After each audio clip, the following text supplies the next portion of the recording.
Hey everyone, Eric Olson here. Welcome to the Elm School Hangout. We have a very special guest today, and I know many of you have been excited and waited with bated breath to have this moment with Darren, because we got Darren Doherty on the line. Whoop! So as folks join up, I know some of you it might be a little tricky time. Folks are coming right off of work and all that. But let us know you're here in the chat, and also let us know if you can hear me and see me okay. And we'll just make sure all the tech stuff is out of the way, and we'll get going with our conversation with Darren here. So I'm just gonna add a little thing here. Let us know you're here. And as always, Darren, one thing I do at the start of each one of these live sessions is I just do a little check-in with folks about, hey, Nick, all right, looks good, sounds good, awesome. So glad to have you here. So folks, I know we have a few new folks showing up, and Darren, I was going to telling you. So one thing I do, we have these live sessions every single month, and obviously the landscape is changing every season. And so whenever we start off one of these live sessions, I like to just give you all a little check-in on what's happening in my little part of the world. Of course, we're in coastal temperate California. So that's the macro climate that we're in. And so here's a few interesting things happening. We've got California poppies have been busting out really for the last few weeks, all over California, but especially on my homestead now. They're everywhere.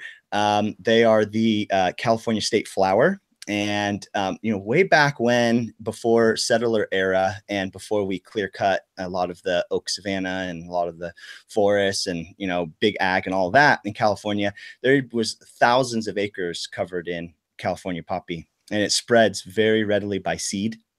So what I do in my homestead is pretty much just let it all, let it seed out every single year. And then we weed it back, scythe it back or weed whack it back out of the pathways or wherever we don't want. So so California poppies going off. Hey, as I start to share with you all some of the things happening where I am, let us know in the chat. Is there anything interesting, exciting for some of you? I know some of you might be in colder climates. Is it spring yet where you are? I know it's been a pretty long winter for some of you. So the other one we got here is I've got crimson clover. And so crimson clover has been totally started to flower now. The bees absolutely love this. This is a really great forage plant for bees. And so that one's going off. Nitrogen fixer. This is not a perennial clover. This is an annual clover. So it's okay in a reseeding situation. It'll reseed itself, maybe 25% will actually reseed itself, but usually we have to reseed it ourselves. And then one of the things that's exciting me the most right now, I have a little mandarin flower here. Mm-hmm. And Darren, I don't know if you guys can grow citrus where you are, but of course we can. Of course you can. I have been wanting to, and those of you who have been watching these expert hangouts, I like bringing the lemon and stuff. I've been wanting to live in a microclimate where I can grow citrus for, the last 20 years. And we can usually grow lemons, but my new homestead is right in the banana belt, perfectly situated on the ridge. And so this is the mandarin flowers just opened up yesterday for the first time, three-year-old trees, and the whole entire garden smells like citrus blossoms in it. And it reminds me of Santa Barbara, where my grandparents live. So that's really exciting. And then very last one here. This is one of those things that usually people don't value, but this is wild oat. Havana fetua. This is one of my favorite nervines. So right now is the time. I don't know if you're all going to be able to see this, but let's see. I don't know. Will the camera focus on that enough? I don't know. Right now, we're just starting to get the milk No. Let's see, that one didn't milk out too well, but we're just starting to get the milk form inside these little seed heads. And so right as you squeeze them, kind of like a little pimple, and then if a little bit of that milk comes out, then you know they're ready. I doubt you can see that, but anyhow, that's how you know they're ripe and ready. Harvest those up, dry them up in a basket or something, and then you make tea with it. And it's an amazing herbal nervine. And boy, in this day and age of high technology and high stress that many of us feel, it's nice to have that medicine around. So let's see, Nick, you're saying here you got the rye cover crop is about to flower, and 4 chickens hatched today under mama. Nice. I love that. I love all the baby birds that are coming out right now. We had I'd say maybe about 2 weeks ago, we had some killdeer, which is a really cool bird with like a bunch of stripes, and it's a ground nester, hatch out at the Permaculture Skill Center at our 5-acre site. And it's just so cute to see those guys. So let's see. And what else we have going on over here? We've got spring peepers and toads are mating. Nice. Prunus just finished flowering. Yep, ours too. Apples in bloom, strawberries in bloom. That's pretty much where we're at too. What about you, Darren? What's the land like where you are? Oh, well, we've just had our first rain and for the season, because we're at the opposite end of the year to you, but we're in tomorrow. So it is Friday. That's right. The land of the future, although not that far ahead. A little bit ahead, and maybe, yeah. So this is what I'm up to right now. So this is a little piece of firewood that I cut yesterday from our little block of land, and this is some Eucalyptus cameldulensis, which is also known in this part of the world as river red gum. It's the most widely planted eucalypt on the planet. But I'm burning it, so that's where we are, because we've just started to get cold. Our first sort of cold, it's late autumn, and we're just getting our first lick of Antarctica coming through to us, and because that's where our weather comes from. We don't have a Canada, so we can't blame Canada. And there's no one in Antarctica, so we can't blame anybody. The penguins. Can't you blame the penguins? Yeah, we could, but I don't know. I don't like to anthropomorphize organisms. So good on you. Where are we, mate? So all yeah, right. so we're just breaking. So we've got what we call that autumn break is occurring, and that means species like Avena fatua, which were imported as forage back in the 1840s, late 40s, when the Californians came over to mine here and on their boots. So now you're blaming Californians. I see. For our Avena fatua emergence right now, but it's a good little plant. It's a nice bit of early forage, and yeah, for us nervy Australians, particularly good in spring, as it is for you people over there. So thanks for having me, mate. Yeah, absolutely. Thanks to all of you people that are there. You've got Jesse Grimes coming in with his thistles. Oh yeah, thistles. I know. I have a 1 milk thistle forming up right now on the homestead, and it's it's a love-hate relationship with that plant sometimes.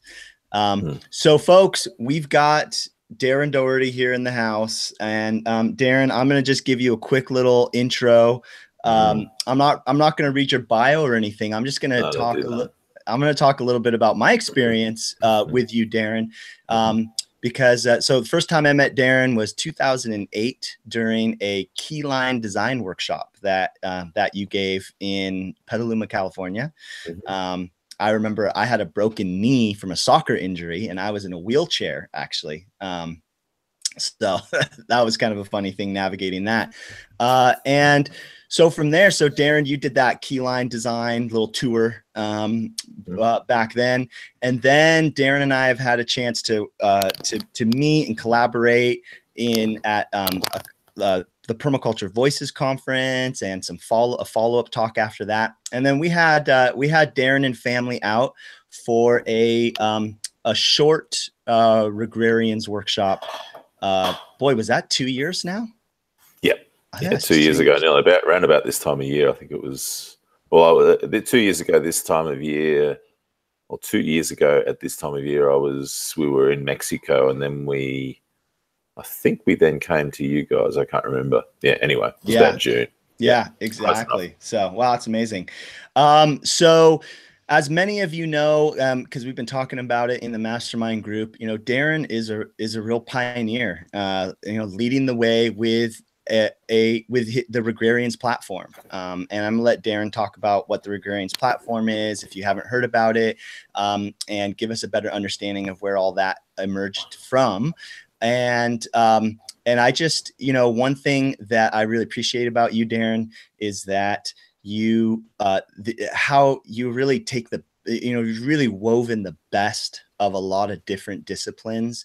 And I feel like that's one of the gifts that the Regrarians platform offers, is that there's an inclusivity to you know, wherever you're coming from, whether you're coming from permaculture, you're coming from holistic management, or you're coming from landscape design or restoration processes or soil fertility, there's a way to fit in and utilize your platform, which is you know, really a game changer in so many ways.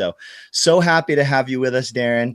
And one of the things that we want to focus on, and of course, everybody who's on this session with Darren is really is kind of a live coaching call and a Q&A, because one of the things that we're focused on in the Elm School is we're all developing our businesses, Darren, to provide ecological design and installation services to clients. And that you know, that's what the frame of a lot of our conversations is, you know, how do we do this professionally?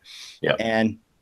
And some of you all may know, or you may not know, that Darren ran his own landscape design and contracting firm, Felix Permaculture, for a number of years. And so I think it's really it's great that, you know, the kind of experience that you've had, you know, hands-on in the field, running your own consultation, installation, design company, and moving into education, developing this platform. It's just such a holistic view of, you know, a lot of the conversations that we have. So, okay, cool. Thanks, man.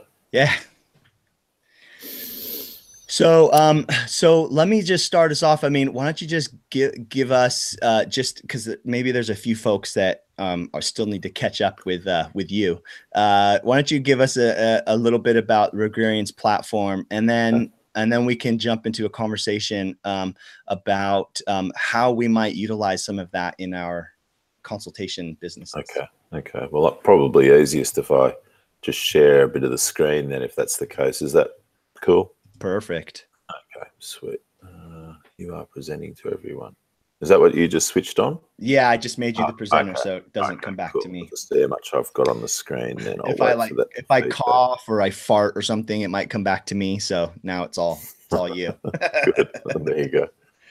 All right. I'll just can't see anything sharing. Oh, right. Okay. So screen share. Oh, I see. Gotcha. Sorry, I'm just getting familiar with the format. Now we're good.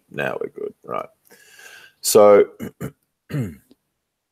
welcome everyone, and thanks for the opportunity to hang out with you today as a tap under pressure. I developed this particular process in about 2006. Well, the process that as it says here on the screen, I developed and started in about 2006, developing what we call the Regrarians platform. And it was in 2011 when I had a conversation prior to teaching a particular course that it really came home. And pretty soon after that, we then went forward and developed this particular platform. It's based on P.A. Yeoman's work. I grew up on a farm that was inspired by P.A. Yeoman's and his work in water, in dams and irrigation, ponds and irrigation. So Yeoman's has been probably, I think that P.A. Yeoman's is outside of my grandparents and more latterly my wife and our children, the biggest influence, probably the biggest intellectual influence on my work, if you like. And then that's closely followed by people like Alan Savory and his work with holistic management, and then others, David Holmgren, Bill Mollison, and so many others in this regenerative design and planning industry, you might say. So Yeomans, with his scale of permanence, had an 8-part scale. So he went down to soils. We've changed the emphasis of some of the words because words are very important. So he had climate, landscape, water, farm roads, farm trees, farm buildings, subdivision fencing, and soil. We took those same terms, some of them, basically didn't change anything, just changed some of the wording and some of the emphasis. So climate for him was about the climate, the meteorological climate. For us, it's about a lot more, as I'll explain. And geography is different to landscape because it encompasses a lot more, and so on. Access, forestry, we changed the word of, fences, and soil. But then what we added, in order to make his scale, which is not a platform as such, and this is a distinction, in order to shift from having a sort of a scale of permanence to making this into the basis of a platform, I needed to make it a lot more holistic. So we included economy and energy in order to deal with that, so that it went beyond the sort of physical development of any enterprise, agricultural enterprise, to being something that also looked at the social and the social and the economic realms that are involved in any operation. So, and here's a bit of another look at what that all looked like from Yeoman's perspective. Now, I'll just make this a little bit bigger here. So in terms of the platform, in terms of its summary, climate is the first thing, and that's all about you, enterprise, risk, weather, regulations, all of those things that we call constitutional layer. It's the, I call this platform, each of the different parts to it, layers, because it is in effect what we do in planning, is we build layers in plans, and there are layers to life. And so the first layer of climate involves it and geography are what we call foundational or constitutional layers. They're the layers that influence ultimately what you can and can't do, or what you will and won't do. The climate that you get, the weather that you have, much of what Eric introduced us with the plants that are here, etc., are all, they're all organisms which are responding in large part to the geography of the place and the climate of the place. So of course they're quite foundational from that perspective. We add to that regulation, and we add to that your own holistic context, or your own personal outlook and context in life, will also be a foundational feature of what is to follow, with what we call the development layers, which are water, access, forestry, buildings, and fencing. And to a degree, energy, where we're talking about generation and storage. So with that, we look at climate as being, if you like, the rules of the game, and geography as being the board game. Just with geography, we're looking at landform, the different components, so how a landscape is actually built, what it looks like, its shapes, and so on, and how that might influence what you've got going on. And then we look at demography. So, what's the demography and the psychography of the populations that are around you, and your proximity to them, because that will in large part determine what kind of enterprise you might have. It's the marketing, in other words. The water is where we're looking at storage, harvesting, reticulation, treatment, and so on. And then with access, we're looking at roads, tracks, trails, markets, utilities, people, forestry, different forestry layouts or animals that we have, because they're part of forest too. You could say that forestry would be flora and fauna as an alternative, but that's a bit wordy. Buildings, all of the different buildings that we have in a place, fencing, the different fences, soils, the way we manage our soils. So soils is a management layer, as is economy. So we look at, yes, we do develop soils, but it's usually an outcome of management, and management is the most cost-effective means ultimately of keeping a soil alive and thriving. So yes, you will do some work potentially according to your context to get the soil up and going into where you want it to go. But largely, especially in agricultural scale landscapes, the cost effectiveness of developing a soil, like Eric, so with some of your projects, you would actually import soil potentially. Well, when you're doing agricultural scale, that's not feasible at all. So we look to develop it more with smaller amounts of inputs than you would otherwise. So that's an important layer, of course.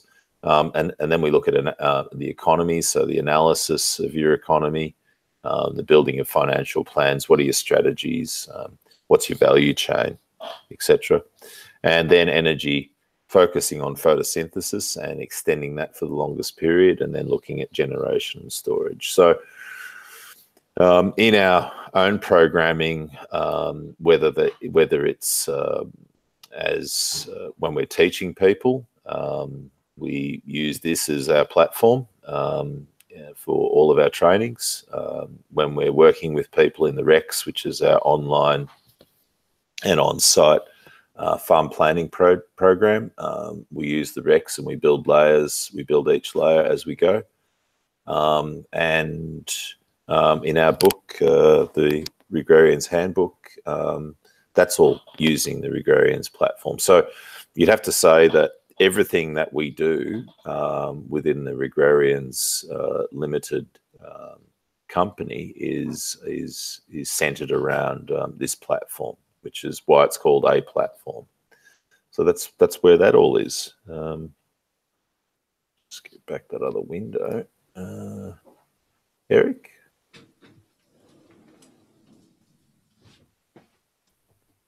Oh, Eric's gone for the moment by the look of it, off for his stop. I'll just see if anyone's got any questions that they might have asked in the meantime. Tom's there. Good to see Tom LeBlanc. Also works with us on the Regrarians Workplace.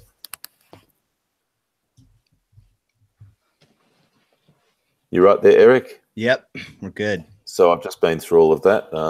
Perfect timing by the look of things. Great. Let's see. Let me come back here for a moment. So here. Great, thank you. So one question that so a few folks have asked some questions, Darren, in the couple weeks prior to today, because they knew they couldn't make it to this live session. And folks, we have Darren here now. So if you have questions for him, now is the time to start firing them off. This is the moment. And one of the things that we're exploring, Darren, is having you back and that's kind of what you and I talked about was, that maybe from this session we can get a sense of, well, what does this group need? How does the Regrarians platform and the work that you're doing fit into or support, how people are doing this professionally. And I know that there's probably a lot of professionals in that you're already working with, students you're already working with, but I also understand that there's a lot of producers, land managers. And so I guess the first question would be, and let me preface it by saying a lot of folks here, we have a range of different experience levels in the school. And we have some very, very experienced folks who could probably be teaching this along with us, as well as folks who are just starting off. So, so we've got different experience levels. But So let's say, one of our folks here is running a design consultation business, and they get the chance to consult on a big project, a couple 100 acres. Just 2 weeks ago, myself and one of my colleagues, Sebastian, we were out consulting on a 300-acre hilly forested property. And it's always an interesting conversation because often you start at the house and you start at the buildings, but then as you start working your way out, things start to get a little more amorphous as a consultant, as a professional, because there's a sense of that as you start looking at bigger areas of land and the management needs, like for instance, the project I was just on, we were really looking at fuel load reduction and fire management on the property. But then there's like, okay, one of the issues that I always have come up is how to communicate about, how to communicate with the client about the analysis process, the assessment process. And I think one of the questions that was asked in the group before was, well, and how do you even provide that as a service? How do you charge a client for something that, many clients, first off, they don't understand the need for a full-on assessment process, and why are they going to spend the money for that? And then the other thing is, often when we're looking at large scale, it's multiple years, right? We're planning multi-year management, and it's not hey, in the next 2 months we're going to have this thing done or something like that. So I find that challenge, and some others have brought that up too. So have any strategies or tips or anything within the Agrarians platform that helps us with that? Well, I think it's always the case that when people get experience, and this is our 26th year this year in doing this, as you said earlier, starting off as planner developers, and then shifting into full-time development, and then shifting into training / development and advisory. One of the big things that I'd have to say, look, I've pretty well settled on our work processes, and a lot of the work processes that we have not changed that much since the mid-90s. It's just that back then I didn't have a platform. I noticed that someone asked me there before, Joey, what makes this different from a general permaculture site analysis plan format in planning for a regenerative land project? Well, considerably, at least in terms of the permaculture training that I had done, didn't deal with people very much. It dealt with the physical design of a project. It didn't deal with the people part of a project. And so, even just to hear you then, Eric, say, all right, well, you go into the home and blah, blah, and then you've got the property outside of that. Well, it's actually the home. The place to start is with the humans in the home, because, I think anyone who knows enough about this sort of thing could say that the landscape stuff is actually fairly straightforward. The decision-making about what goes where and all of that is actually fairly straightforward. And I don't see that. It might, I'm very experienced, obviously, but I don't see that as being a tremendous challenge. The greatest challenge to me, which is why we have climate at the top of our scale, and why we have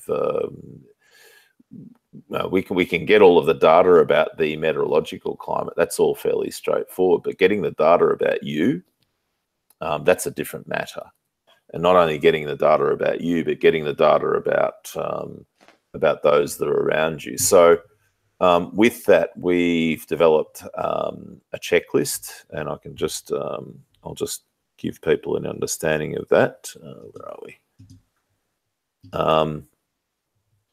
So this particular checklist is something that I've had for a long time, and then T. Gray Pickett decided to, when we did our Rex tour in 2016, which Eric was a part of, we developed this checklist so that what we could come in and do is have, I think it's just a 10-page, a 5 or 10 pager is, right, let's come in and more, because the Regrarians platform is a methodology of methodologies. So it's like Eric introduced, it's sort of like, you know, we're not concerned about what methodology you use. It's sort of like you have a toolbox, and sometimes you'll use a hammer, sometimes you'll use a ruler, and sometimes you'll use a wrench.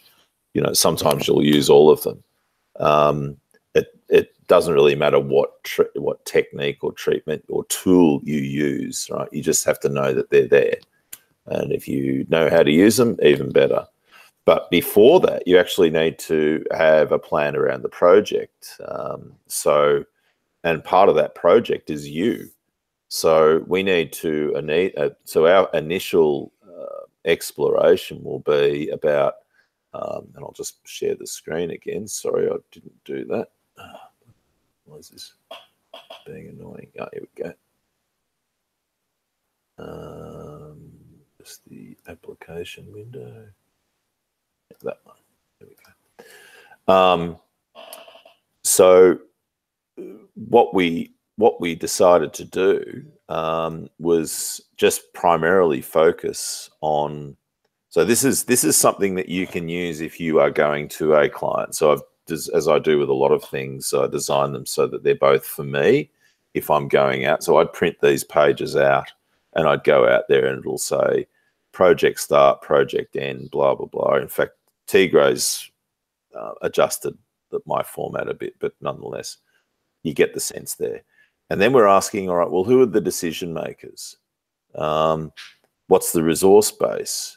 What are the quality? You know, what's the quality of life that you want to have?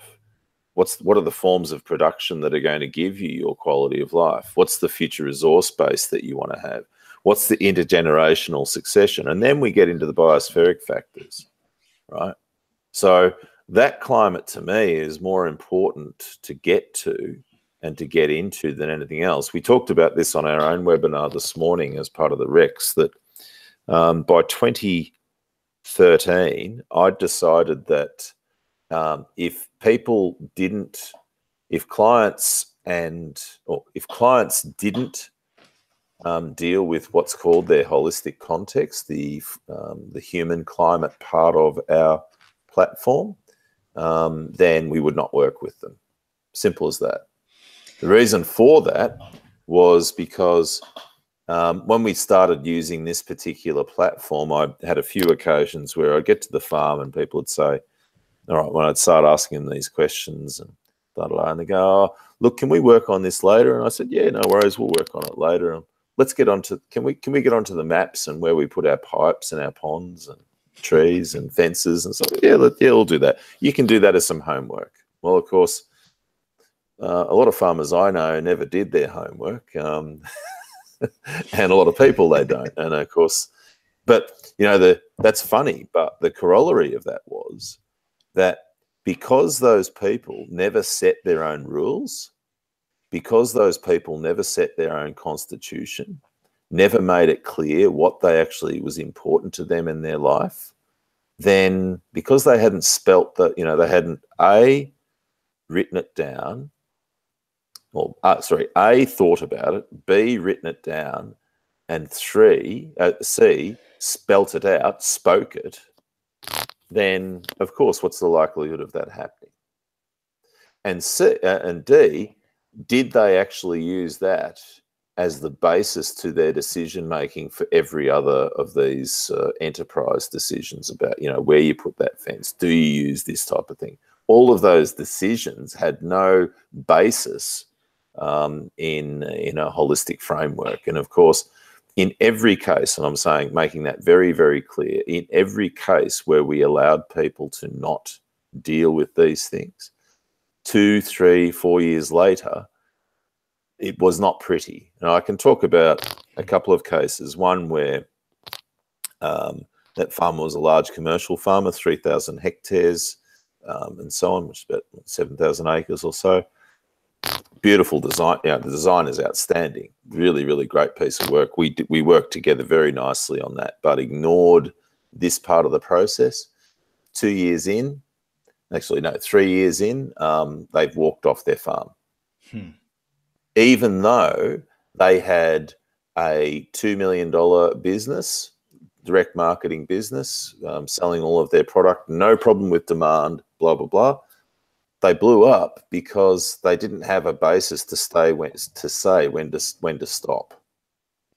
They never actually put it down and said, these are the things that are important to me between me and my wife and my child. So, Darren, do you think in that situation that if they had sat down and done this, that they would have still gone forward with the farming project, or maybe they discovered that they don't even want to be farmers? No. Oh, well, there is that. I haven't had that be the case yet. Okay. But what I have heard since I applied that discipline and that rule of our own rule, that we wouldn't work with people unless they did this. What we've found is that everyone immediately has printed on their forehead, or their forehead, as you would call it. What did you call it? Forehead. Forehead, okay. Has printed on their forehead that there are limits, and that there are social considerations that people should have, and that, you know, just because you've got a thriving business doesn't mean you've got a thriving household. Isn't that the truth? Yeah. So, and anybody. One thing I got to say, Darren, though, is that, so, I mean, in some ways, you all agrarians, you're privileged to be able to, you know, not have to take on certain clients, because I mean, it makes sense, all the reasons why, like you explained that example. But one of the things with some of the folks here in Elm School is they're just starting out, and they're kind of like, you know, taking the risk of, well, I'm going to stop working my day job and try to make a go of, you know, bringing my passion and experience with ecological design to the world. And then it's kind of like, for folks who are just starting out, they're in that situation where, you know, it's hard to say no to a client if it's they're a willing client. So any suggestions on bridging that gap? Oh, definitely. Well, I mean, I can remember, I have a pretty good memory, and I have a very visceral memory of starting up. It's interesting in this space because, you know, you get the person who's had that 20 or 30 years of experience and has gone past the startup phase well and truly. A lot of them don't really have a very good memory of it, but I have a very visceral memory of it.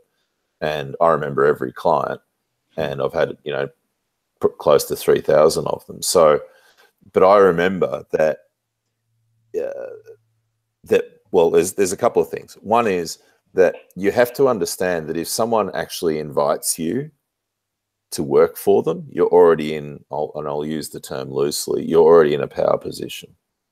You know, it's like someone comes in and says, I want to invest, let's say, $3,000 in your consulting fee, right?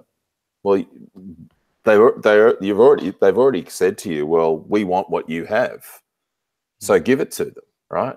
Now, one of the things that I would appreciate in this space, and I would have appreciated back then, was actually a process like this. Because, and I know this having worked with a lot of young people who are in the position that you're talking about now, that because we've been able to develop this sort of stuff, and I know you would find the same with people who've done your programs, you're giving them a whole array of tools that they will otherwise, like I had to go and I'd say you probably had to an extent too, Eric. Absolutely. Go and fiddle around in the dark and muddle your way through, and actually not be very good at what you were doing because of that. Because you're distracted. You're distracted away from having a really core process. So I would actually say that if you're going to open up, if you're going to put yourself up there and put the flag up and say, I'm Mr. or Ms. Consultant, and you're opening the shop, then you need to have a bit of faith in yourself and say, well, look, understand the basis to all of this. People will come and buy your thing, like people will come and buy your plant because they trust that that plant that you're selling them is a good plant and is what it says it is. no different to them coming and saying, "Well, Eric's got the shop open, saying he's a landscape consultant or a landscape designer, and he's an ecological one." Well, he's opened the shop. I decide now, I go and talk with Eric. Eric says, well, this is the package of the way that we do things. This is the flow that we take things through. It's like, well, as long as you stick to what you're saying, then you're home and hosed, then your reputation is building every time, which of course is the foundation of every other job that you'll get, whether it's the testimonials that you'll build in behind, or it's the recommendations that those people themselves will give to others who will be your future clients. So I really strongly recommend that people take the time to do process. I mean, one of the most important books to me, I read it in 92, 93, was The E-Myth by Michael Gerber. And basically he just deconstructed the success of McDonald's in saying that, look, every business basically needs to develop work processes. And, again, you go into if you think about it through McDonald's, take away whatever McDonald's is and their product, but every time you go into McDonald's, then there's a customer experience that you will get. There is a product that will be. I can go to a McDonald's in London. I can go to a McDonald's in LA, and I'm basically getting the same customer experience. I'm getting the same package. I'm getting the same quality, etc. And the reason for that, and that's why Ray Kroc, cornered the McDonald brothers, is because they nailed the process. And so if you are able to nail the process, then you're able to nail the job. And you'll have a lot more predictable outcomes than unpredictable outcomes. And that's, for a startup, you're already in chaos. You need to have as fewer unpredictable outcomes as possible, because it's hard enough just starting up, let alone embedding all of this extra shit on top of that, because it's just going to make your life really difficult. But I can't reinforce that strongly enough, that how important it is to. And of course, you come to the plate with something like this. I was talking to Susan Calcino this morning. Hey, Darren, can we get your face back in? Oh, sorry, mate. Oh, no worries. It's okay. I was going to say, I was talking to Susan Calcino this morning, and have I done that right? You're good. That's good. Thank you, my love. And she was saying that she's been taking this in her consultant. She's a fledgling consultant, and she's been taking this with some of the work that she's been doing, and it's been really helpful. So I'm not saying you have to use our stuff, but just develop something and develop something so people know that they're on a pathway, because that's what this is. It's a pathway that you're engaging people on. Well, and I mean, I think that is just you spot on everything that you said there, and having that process.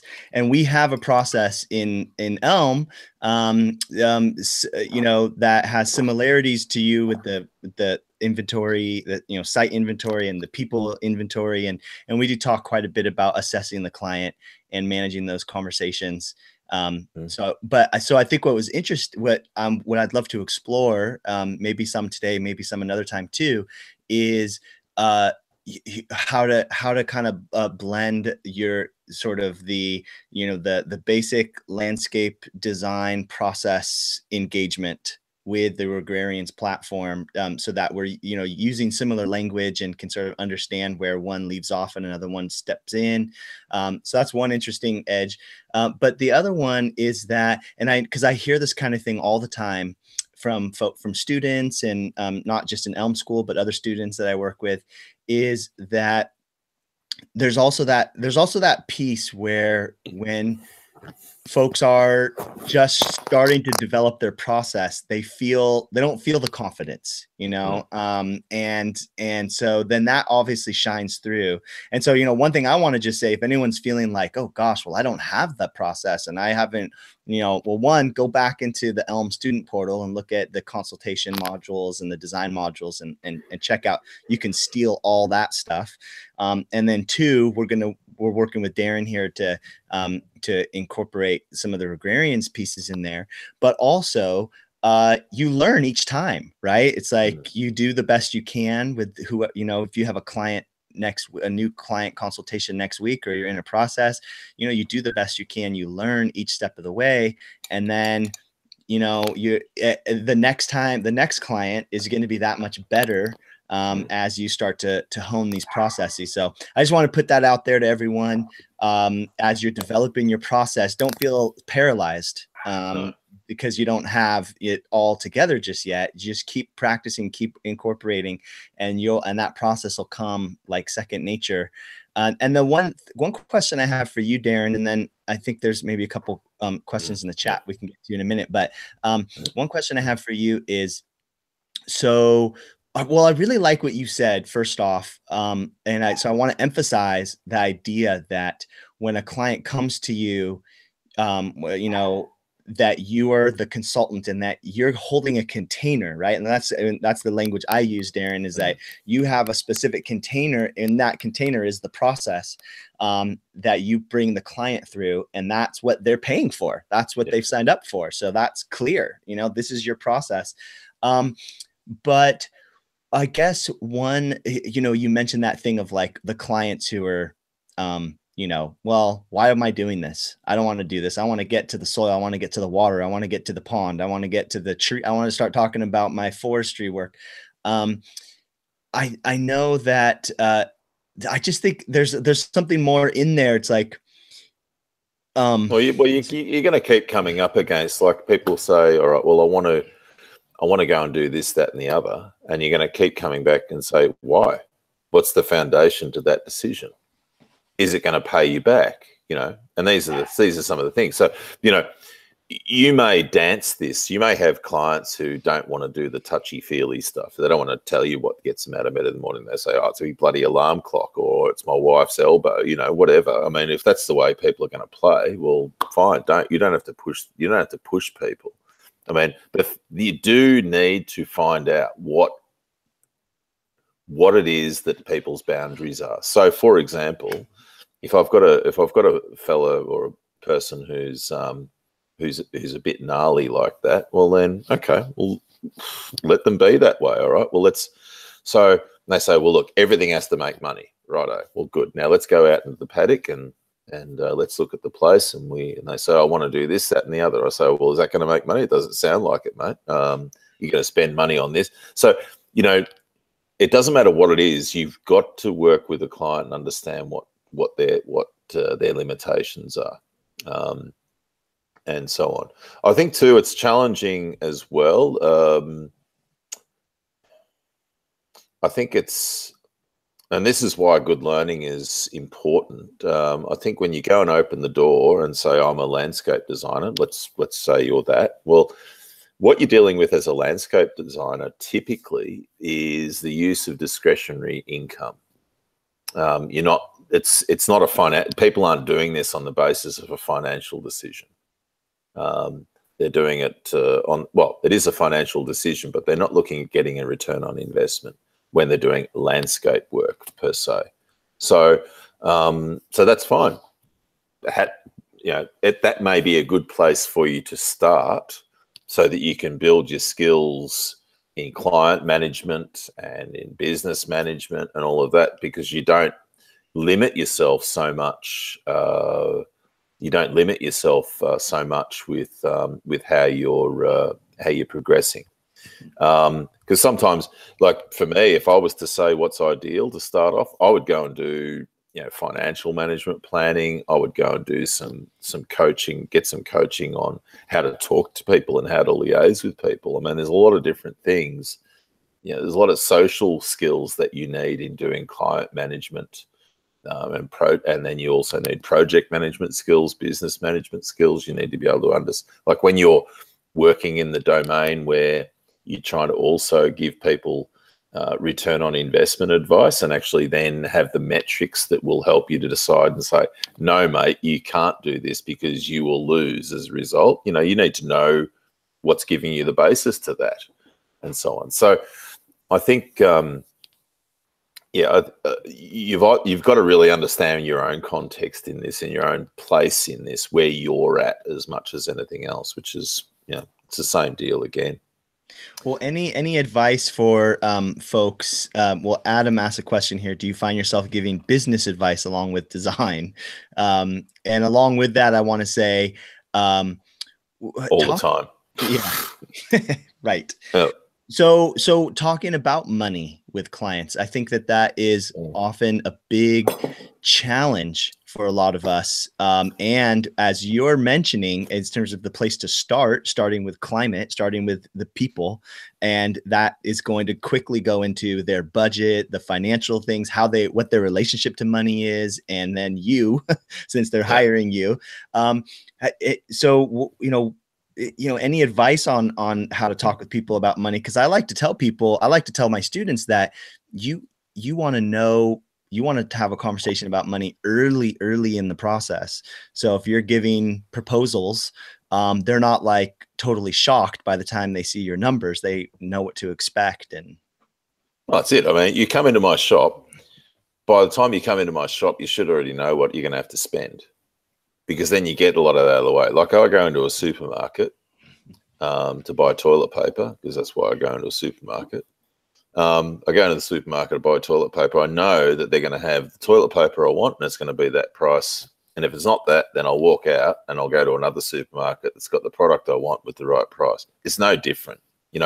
People need to stop being too fancy about stuff.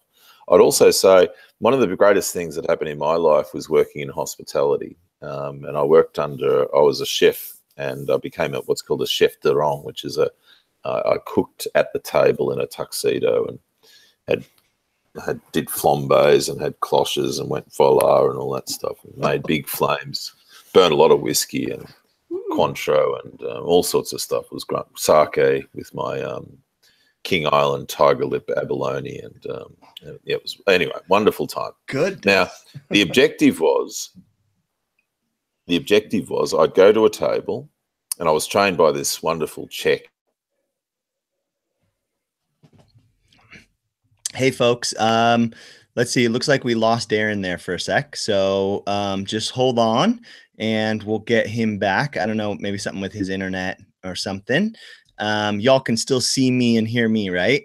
I think we're still live. So let's just hold on a sec. He must be having a little technical difficulty. I'll send him a message, and no, it's all good. I think it's all come back. Oh, boom! There you are. Great. Yeah, it did itself. So anyway, Mark says about these control dimensions, and he said, right, you need to go to the table when a guest come and sits at the table. You need to walk. Well, you've got two objectives. One is you need to make this experience the best that they've ever had, right, as a restaurant experience. And number two is that you need to get $140 out of each of them. Right? Now, they walked into that restaurant knowing that A, they're going to get a beautiful experience because they've heard about it, right? So there's the experience part. B is they know they're going to bet that it's not a cheap place, and that the waiter's job, or as glorified waiter I was, is to sell them food, right? And to sell them wine and have it. So they know the deal. Now, the trick was, and this is the challenge that any of you who are new will face, and it doesn't really stop, and this is part of the fun, is that when you go to that table, you've got to sum up those people. And humans are very judgmental people, organisms. I mean, we're eyes front, we're very focused, we're very targeted. We go in and we just by looking at people, I mean, any people would look at me today and think, oh, who's this bloody bloke? He's got some old jacket on, and, look at his house. And, they'll be making all sorts of, look at the background. What's he bloody doing? He needs a bit of a shave. Geez, he needs a haircut. Blah blah blah. Right. So you've framed that. I look at Eric and think, well, Jesus, why has this bloke always got a hat on? What hat has he got on today? Why has he got those beads? Oh, he loves California. He's got a couple of kids' photos. Sonoma strong, yo. Glass gem corn. Beautiful. But what we'll do is we'll come to the plate and we'll make immediate assessments about people.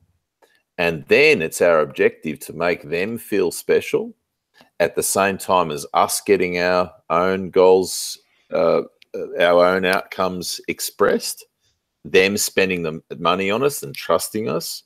And if we're pitching to them that they're going to do this with a return on investment, then we need to deliver. So come put yourself in the position that you've got your, we're not in a restaurant now. Now we're in a different sales position. We've come to the table. We've driven up the driveway of someone's property who's invited us, and we've had a bit of chat online and blah blah blah. And they've been enticed and they've made their booking, and now we get to their table, right, in their house. You've driven up the driveway. You've looked around because you're a land person, and land people look at things. You've gone in there with that intent. And I'm looking and going, oh, bloody hell, they did that. Oh, geez, look at that. Oh, they've got no money left. Look at all the gear they've bought. Oh, shit, this is going to be terrible. Anyway, get to the kitchen table or wherever you're going to have your first chat. And the first thing, and you look at them and you go, all right, what have we got here? Have a cup of tea. That's why we do that. That's why humans have rituals. You sit down, let's have a cup of tea. Right, great. Let's have some small talk, a little icebreaky, blah, blah, blah. Get the chit-chat going. It's no different to what I used to do at the table at the restaurant. You come up and go, pet the dog, right? Scratch the dog. All that, establish your parameters. I mean, that's what humans do. And then, all right, now, tell me what you really want to do in life. Right, that's your first question. Right, tell me, how much money have you got? Wait, are you a therapist or a landscape designer? Yeah, but this is the point. You've got to know that you are creating a customer experience here and that you need to manage that.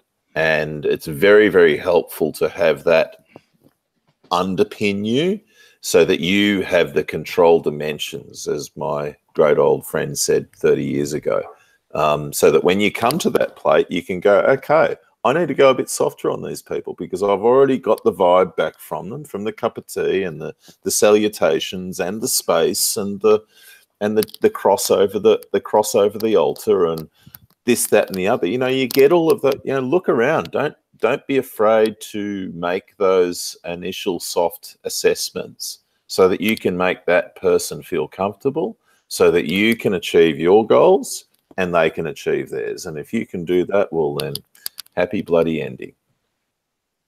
Love it. And so when do you start talking about money? Straight away. That's what I mean. I said we hit them straight up and say, all right, well, what are the big things that you want to do in life and how much have you got to, what's the financial imperative here and what's achievable? Show us your books. I've gone to jobs where we've gone in with all of these different intents. Like they've invited me out because they want to do a farm plan.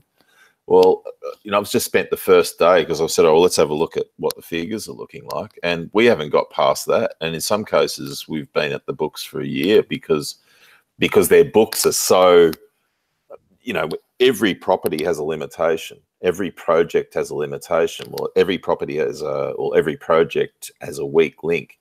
It's either going to be financial, social, or ecological.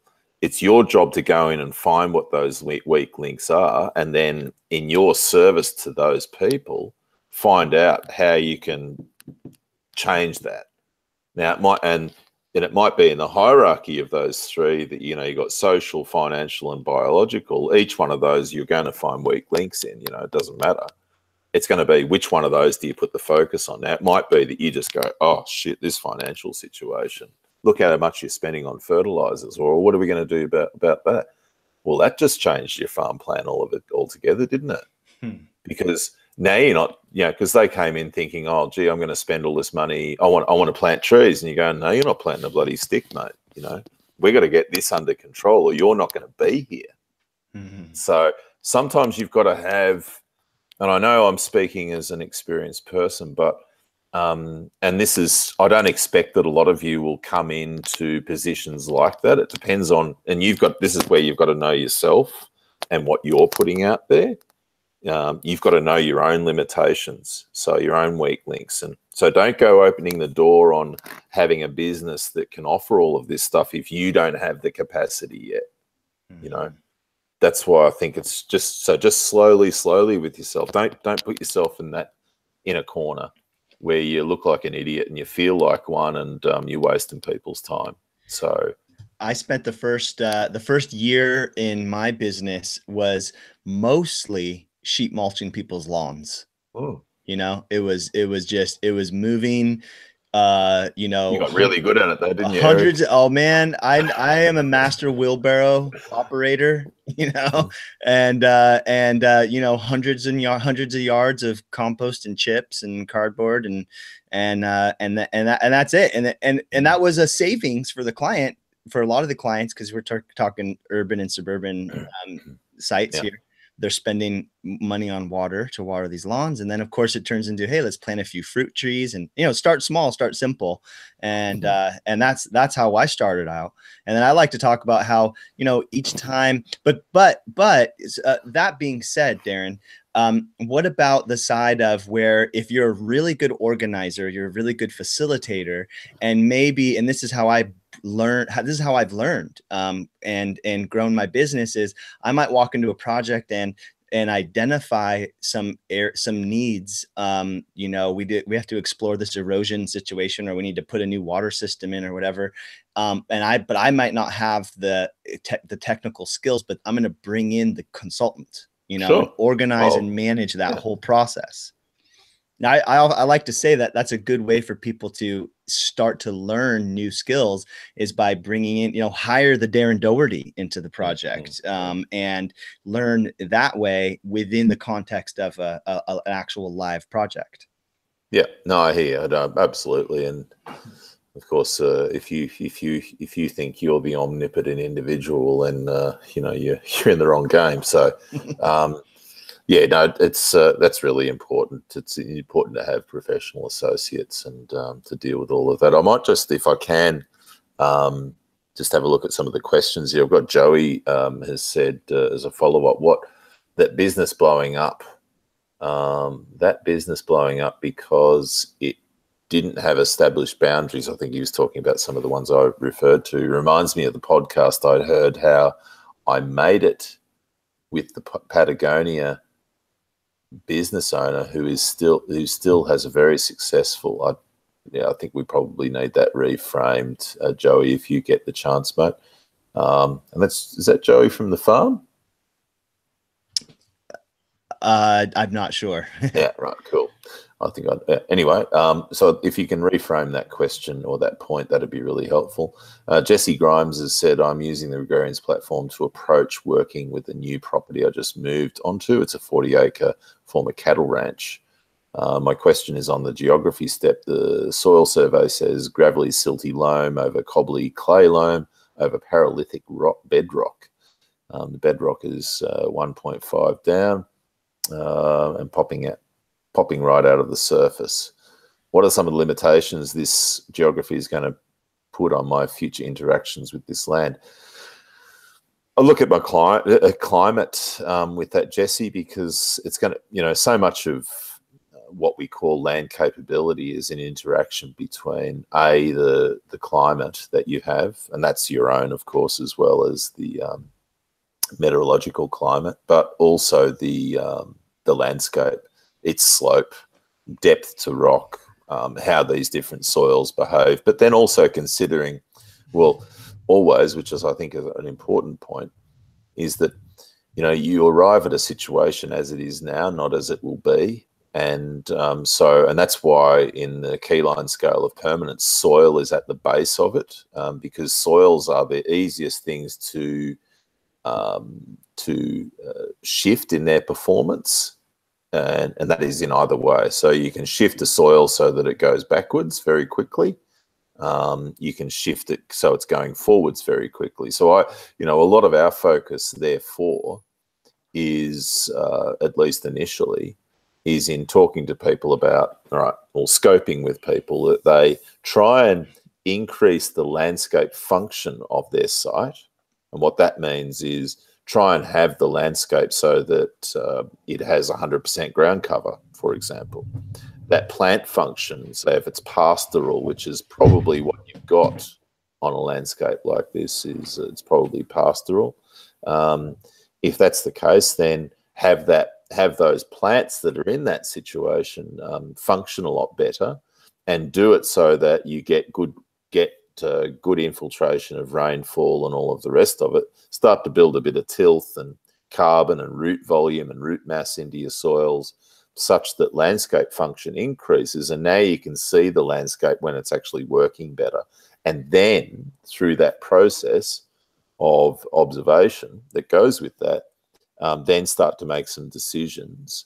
So do your management, do your monitoring from your management, get to the new operating system of your landscape, as it were, and then say, all right, well, now I'm going to start to make some decisions about what I might do and what the limitations actually are. Because when you come to a place fresh, you see, when it's in a, and most people will do. Most people who invite you, or you're coming to a situation, it's very rare that you come to a place which has got where landscape function is bubbling along very nicely. It's usually quite the opposite. So that being the case, my advice is to get that foundation right across as much of the landscape as is feasible, and then look to make assessments about limitations and capabilities, because that's when you'll start to see it and express it, and you will have given yourself the time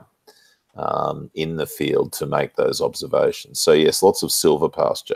Yeah, well, there you go. So so if you've got silver pasture, well, take that time to restore a landscape function through managed grazing, if you can, with your own or other people's livestock.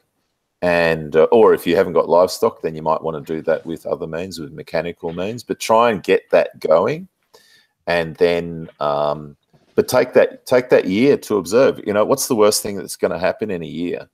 I mean, a year goes really fast in the field. The worst thing that will happen as an outcome of you taking the time to do this is, well, I'll put it to you this way.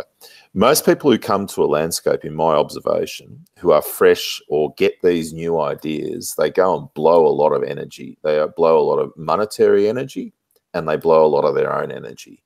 From where I've sort of got to, and I've done that myself, so I'm no angel there, but where I've come to with this is, and it comes back to what Fukuoka said, apply protracted and thoughtful and protracted observation, not thoughtless and hasty energy, action. All right. So from our perspective, we advise nearly everybody to take that year, if they've got livestock, even better, go through the property with their livestock, do the daily moves, do all of that. And when you do that, let's say that you can do that 200 times a year in the first year. What's your site analysis just been like? Really, really thorough, right? What's the worst possible outcome out of all of that? Worst possible outcome is that you've got a better set of landscape functioning. Worst outcome is that you've just got 200 opportunities to go over that landscape and make decisions, interacting with it, learning its limitations, feeling it, getting a set of sensory observations from it, which then when you come back to winter and you go, all right, well, I'm in the winter now and I've had that year and I've got my monitoring and I felt what it was all like, and I could see how the rain interacted with it, because you were out there when it was raining too, and all the rest of it, when it was windy and when it was stormy and all of that. And now you're going, okay, I'm going to put myself into my little planning thing. And we go, yeah, I think I understand what the limitations of this land are a bit better now that it has better function, and now that I've been out in it a bit. I mean, the notion of being able to go out into a landscape and take some cursory glance at it, which is ostensibly what you'll do in a day, if you don't have a lot of landscape experience, right, which is what most people don't, the idea that you can go out there and go, oh yeah, I'll put trees here, I'll do this and I'll do that and do that, that's a nonsense. You shouldn't put yourself under that sort of pressure. So you're better off. And of course, think about it. If you're going into this as a consultant with a client,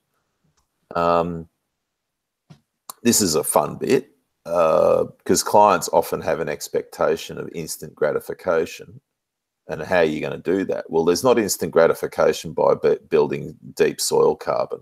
I'm here to tell you, right? Because you can't see it, right? So that's going to be something you'll have to work on. But the way I've massaged this is saying, all right, well, look, you being here is not a short-term project. You are a perennial species, so act like one, right? You're not an annual, you're a perennial, right? Annuals are teenagers who live for tonight and whatever happens tomorrow, I'll have a hangover tomorrow, who cares? You're a perennial. You've bought this property, you've invested heavily in it. Pay some respect to that. Pay some respect to the process. You've brought me in because I know this process will 99 times out of 100 be the right one to go through, and we'll all learn a lot. And what you lose in time, like I can tell you this very clearly, if you say want to go and plant trees and do all of that sort of stuff, ultimately, the year that you spend on working on increasing land function, you will gain back in tree health, you will gain back in establishment rates, you'll gain back in tree growth rates, etc. A year is nothing in a tree, nothing, right? But it'll be everything for you. And what it will do is it will also moderate you. We need moderation. I know this. We come to these places and we get bloody excited, and you might have your little nest egg burning a hole in your pocket and blah, blah, blah. I know all of that. And the trick is to have that actually continue and to not be burnt, because believe me, you will burn it, and then you'll be burnt, and then you're not going to be happy. You'll be that wild oat. You'll just be opportunistic, bloom, produce a little milk, good on you, and then you'll just die. And what's the residue of that? Nothing at all. The residue is a seed, just a little lonely seed that's waiting for the next opportunity. And it's pretty lowly. So I think it's really important that people go through that process. In terms of moving to Puerto Rico at the end of the year, Nick, any advice on helping financially limited communities build resilience against? Look, I think it's really important and great, good on you for moving down there. It's a lovely part of the world, and I know quite a few people who've done moves like that. I think that it's, thanks, Jesse, for your thanks. I think that if you're going to move into something like that, the advice that I always give is to just go in, and it's somewhat similar to what we're talking about. Again, you will go there, you'll be excited, and the moderating factor there is to go in and just spend the period of listening. Just meet and greet, just soak it all up, and put on a participatory mindset, or put yourself into a participatory mindset where you go in there and you say, look, and this is what we, and Eric's doing the same. I mean, what we're doing with our online farm planning program, and the way we interact with clients these days, I very rarely do any you pay me, I'll design your farm sort of thing. I very rarely do that these days. What I do is I work with you so that you do your own plan. And that's the same sort of thing. What we're doing is saying, well, we're going to be participatory. And this is, my approach is very much influenced by my work in aid situations, where in best practice aid situations are highly participatory, and where you teach people how to fish, you don't do the fishing for them, right? And that, having a lack of income is actually, in some cases, actually an advantage. Because I can tell you this right now, in a lot of and I've been involved in some very big aid projects and done assessments of very big aid projects. I did one in Sri Lanka years ago where I had to assess a 50,000 household project. And it was all based on participatory programming with very little handout. In fact, no, fact, next to nothing handout, and it was super successful because the process was there. People self-determined, and when people self-determined and they do that in a participatory, supported way, then it's theirs, isn't it? And of course, there's nothing like your own. So I recommend going into situations like that with that mindset. And if you can bring some skills and bring out, because you'll probably already find that there's a ton of skills already there. It's a matter of using your skills that you are bringing to the plate or that you build, and see how you may assist existing efforts, as opposed to coming in and being the great white knight, which is in this post-colonial world that's not where we want to go at all. All right. I have a family there and have a community to join, but I hear what you're saying, lots of trade and helping.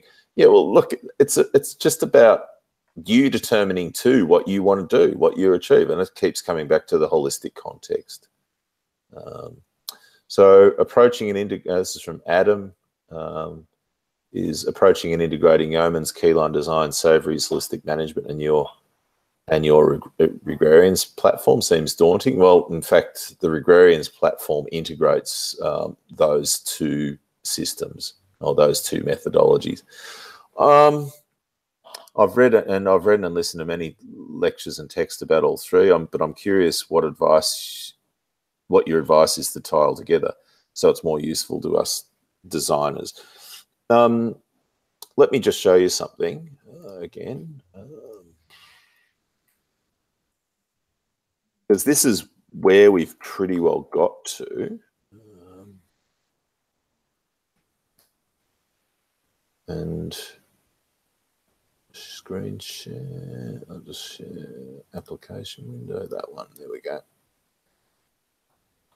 So I'm just going to a website for a minute. Now, I'll just swing down to here. Now, this is the process, right? So, and this is how we run our Rex program, just so you're familiar, because that's basically our process, right? As I described. So the first thing is to understand the program that you're working with.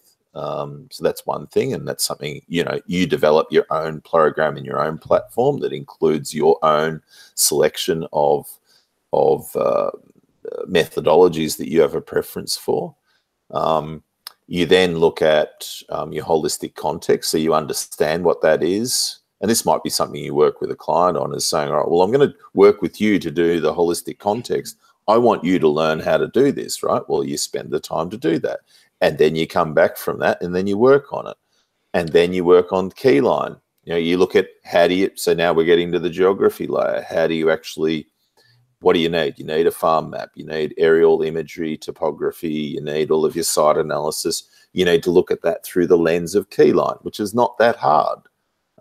So we can do that in terms of geographic analysis. I mean, a lot of people get confused by the noise, and there's a tremendous amount of noise in this space, a tremendous amount of noise.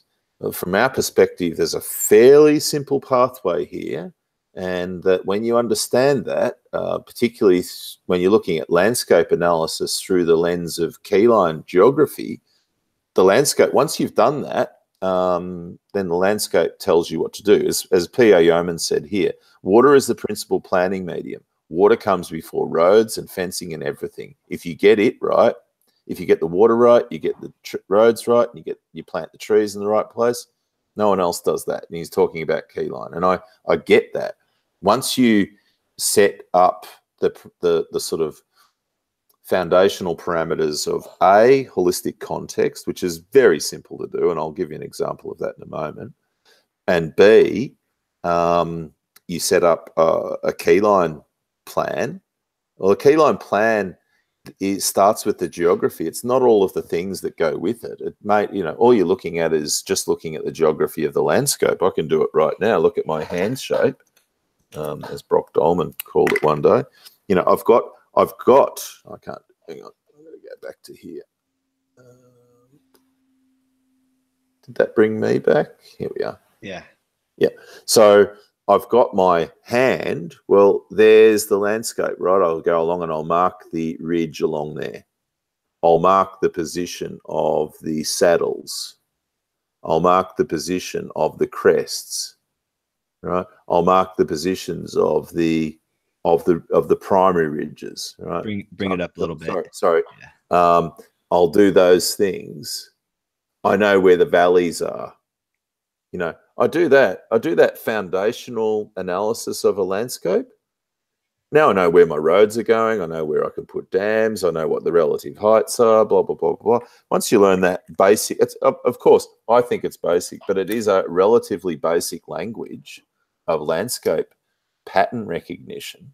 Once you do that, so much more, the rest of the design in terms of the development layers fundamentally follow that. So I think that once you get that understanding and don't be too meddled by all of the noise of all of the techniques, you know, the dams and the ponds and the swales and the this and the trees and all of that sort of stuff, just fundamentally come back to the landscape and the land shape, put that together with you, you know, what's going on in here and what's going on out there, put those together.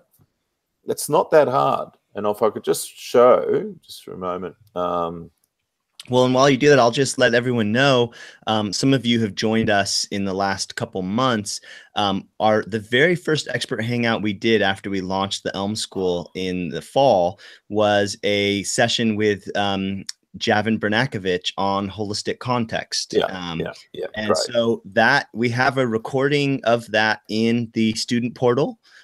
So folks, check that out. The holistic context with Javin, and we spend a whole session, he and I, talking about that particular piece, the you piece, the your context part.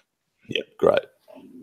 So one of the things that we developed, because we're in the middle of holistic context with the Rex right now, this is our third week of the Rex that we've got going on.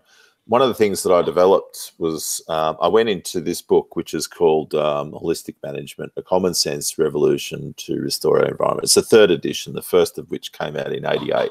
So when you're looking at the holistic, so Javin has a particular way of teaching holistic context, which I think is phenomenal because we had him teach on 2 Rexes. I'm teaching on this one. So his is, I would say, very well developed and very expansive. I've gone back with this Rex and I'm teaching it on basically by the book. So tin tax holistic context. So you've got whole under management, decision makers, who are they? Decision makers, resource base, money.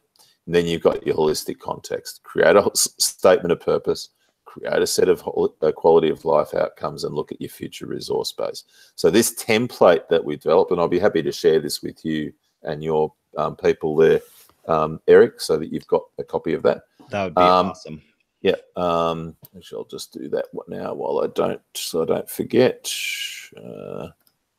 Edit.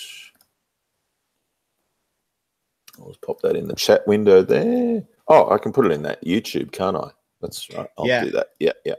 Although sometimes, no, it doesn't let me put any web addresses. No worries. I got it, folks, and I will share it in the mastermind group, and we'll send it to you via email as well. Yeah, sweet. Okay, thanks.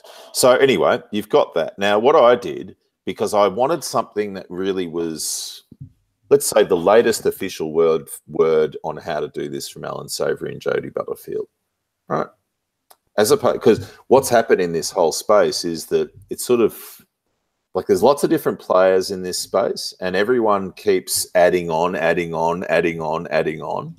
and so you got to sort of, like, for me, I always like to study the history of things, and I think it's sometimes useful to come back to where everything started, and then it's kind of like religion. You look at the Bible. The Bible started off as this, but then you get religion goes on the Bible, and then the religion just goes off on every bloody tangent known to man.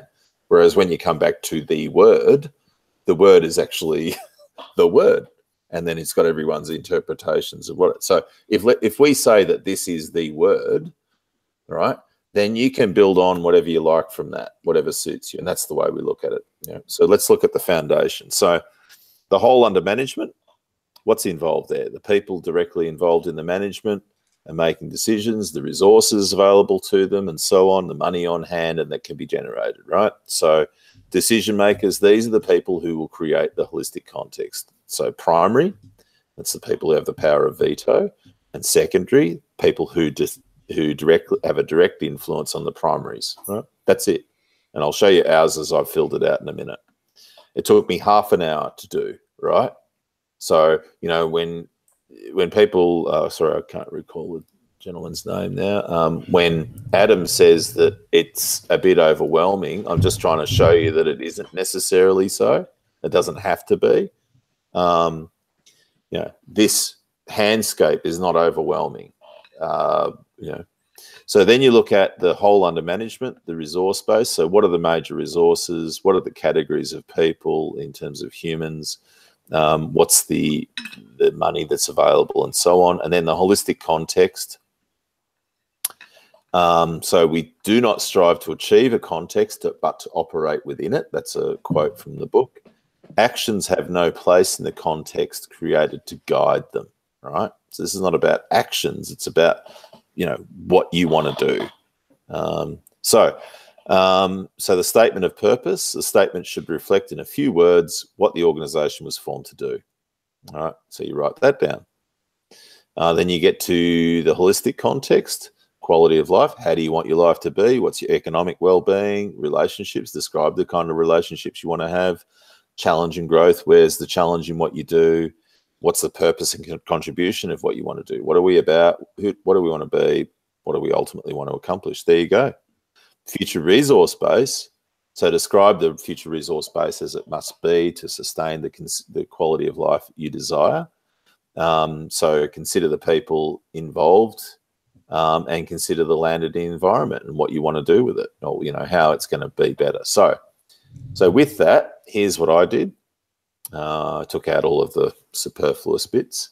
So who's the primary decision makers and their age, because that's important in understanding, because things change in terms of age, and when you're trying to establish succession ideals and all of the rest of it, then it's helpful. Who are all these people and what their positions are? Then you look at the resource base. So what land and property do we have? What are all of the what's all the machinery that we have, etc., machinery, tools, etc., right? So there's my little asset base, if you like, or our asset base. Then we've got what's the resource base in terms of human resources? Well, we've got accountants, we've got a creditor, we pay, you know, the Australian Tax Office, like your IRS, you have to pay money to them, usually pretty regularly, otherwise they get the shits with you. So we've got them. We've got all of our agrarians workplace and the people that are in that and so on. We've got my mother-in-law who we care for full-time. This is her house, various family friends and so on. Then we've got different sources of money. So these are our enterprises. So if you've got a business, you might have a farm business, you might have laying hens, and you might have cows, milking cows, or just beef cattle, or you might grow vegetables. You might have different ways that you sell those vegetables. You might have farmers markets. You might have CSA. You might have this, that, and the other, whatever the case. Then you've got your accounts and the fact that, you know, we've got, I've got a personal overdraft, and I've got a Visa card, and I've got a mortgage which is not used. So there's, you know, so this is, now you all reading this are going, gee, I actually understand this person fairly well, I think, so far. I know what they've got, right? Do you see where I mean? So I'm going. So I can get in a snapshot as a client, or as myself, if I treat myself as a client, then I'm getting a pretty good sale of what I'm going. Now, here's my statement of purpose, which is pretty well the same as we've had since 2012. I revisited it, and it's pretty well the same. And then we look at how we want our life to be. Well, this is how I want my life to be. This is what I want to be economically. This is what I want to be as a person in my relationships. This is the challenge and growth that I have and want to achieve. This is the purpose and contribution that I have to give, right? You look at that and go, yeah, I get that guy. Yeah, cool. All right, good. That guy sounds cool. if he can do it. He's cool even if he can't. Yeah. And then in terms of the future resource base, looking at this through the lens of our what do you call it? Our future and regrarians and what we're doing. That these are the things that we want to be known for and how we want to serve people, and this is what we want the land to be.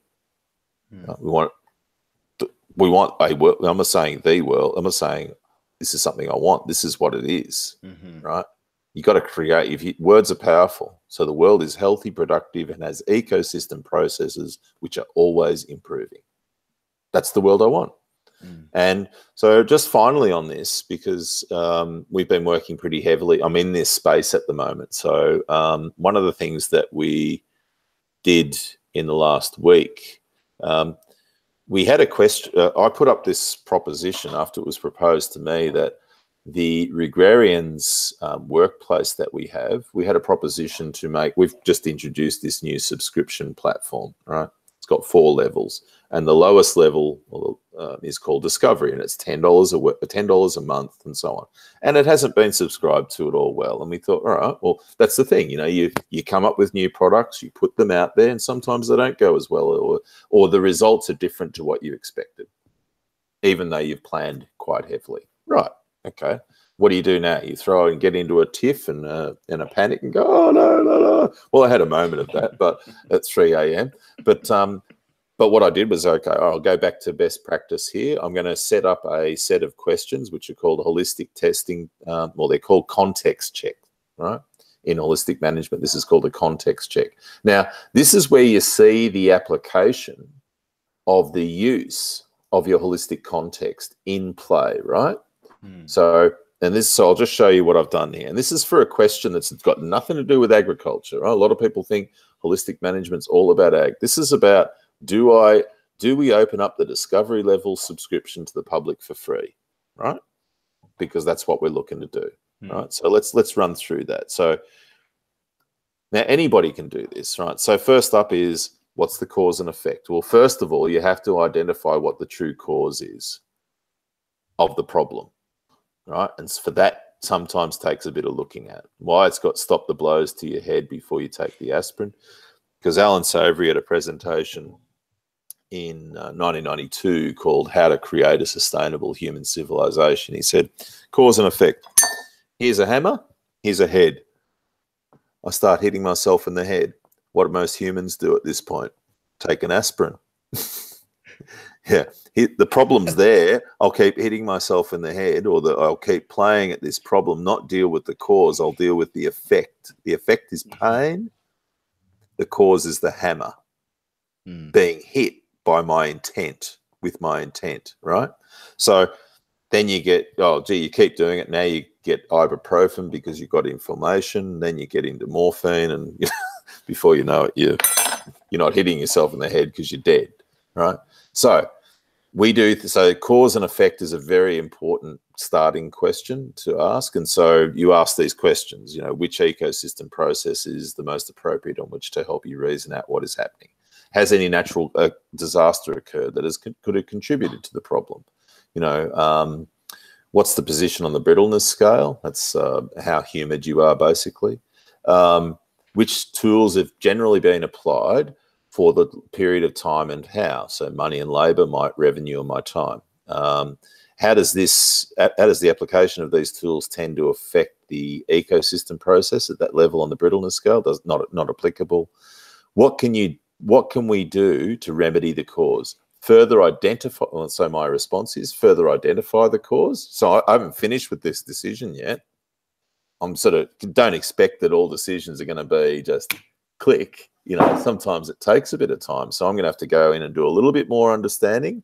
So I'm talking with my market. I've got to go, and that's what we're doing now. We've been doing that for a week, is assessing the needs of the market and how to best serve it and all of that sort of thing. So we're doing that work, right?